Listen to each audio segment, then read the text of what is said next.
Hey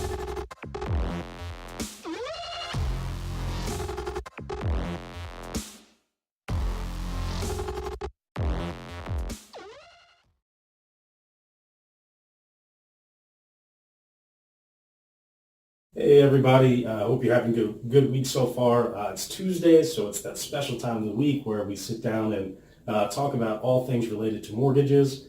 I've got a special treat for you this week. We're going to talk about credit reports and credit scores and everything having to do with credit as it pertains to a mortgage transaction. So if you've been wondering about what programs are available for you at a certain credit score, if you're wondering what happens to your score when a lender checks it, if you have questions about why a lender needs to check your credit or what it is they're looking for on there, or looking for easy ways that you can improve your credit, please tune in. Follow the link in my bio to my YouTube channel. There's a lot of good stuff for you this week.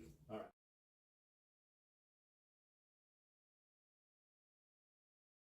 All right. Now, back to the credit reports. Next topic I want to go over is just what the lender's looking for on that credit report. And there's really just like a few things we want to check on. Okay, number one is the scores. Okay, right off the bat, the credit score itself will tell us a lot about which programs you'd be eligible for. Okay, it'll also tell us too, like if you're at a 675 and the next best program is going to be there for you at a 680, that maybe there's something we can do between now and closing day to get the scores higher, to get you qualified for a better program with a cheaper monthly payment. Okay, so scores are what we're looking for. And then maybe just as important as the scores are, we want to see what other bills you have out there. Okay, so that we can accurately calculate a debt to income ratio. Okay, this is just a comparison of how much gross income you have coming in each month from your job versus how much is going out each month on bills, okay? How much is going out on your new mortgage, your car payment, credit cards if you have them, all of that stuff, okay? This has a big impact on which programs you might be eligible for and what down payment assistance you might be able to get. All right, and then lastly, we're looking to see any major derogatory events that have happened in your life. Okay, just making sure there's no bankruptcies showing up, foreclosures in the past, judgments that are showing up on your credit that could turn into a lien, those kinds of things. All right, now, why is this important to you, the buyer? Okay, the reason it matters and the reason you should let a lender check your credit up front when you're going through the pre-approval process is so that, number one reason of all is so that you can get accurate information, okay? It's going to ensure that you don't spend, a couple of weekends out of your life shopping for homes that you don't even qualify for, okay? It's also going to allow you to make sure that you're getting a real offer from someone and not just an advertisement, okay?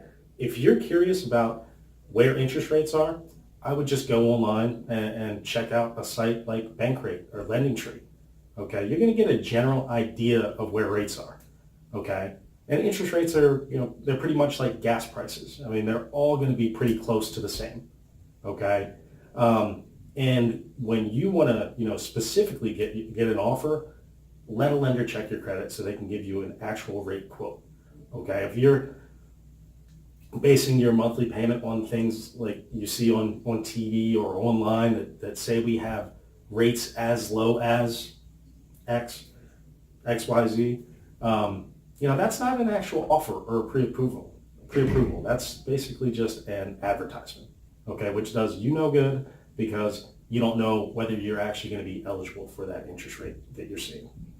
Okay, now last thing I want to go over with you is just some easy things you can do to improve your credit. Okay, and the number one thing is, out with the bad, in with the good. Okay, if you've got anything derogatory on there, any like collections accounts that haven't been resolved or charged off accounts, I would go and take care of those if you have the funds to do so.